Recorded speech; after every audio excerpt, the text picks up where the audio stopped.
How to fix Rediffmail account login not working. Hi everyone, welcome back to our channel. This is Rose and I'll guide you to fix login issues with your Rediffmail account. Without further ado, let's get started. First, make sure you have a stable Wi-Fi or mobile data connection. Double check your username and password for errors. Second step, you simply need to open your browser and then make sure that you have cleared browser cache and cookies.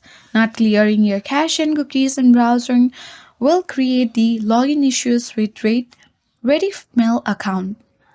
For that, you need to tap on the three dots at top right corner of the screen and then choose Delete Browsing Data.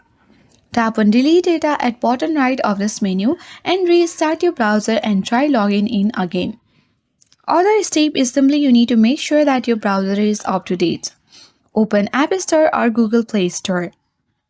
Navigate to search icon and search bar and type in your browser name, suppose Google Chrome.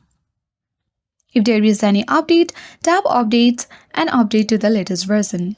If that doesn't help, you need to try logging in from another browser or device to see if the issue persists. If none of these fixes work, you can reach out to Rediffmail customer support for further help. I hope this video helped. If you have any questions, drop them in the comments. Like and subscribe for more tech and tips videos. Thank you for watching.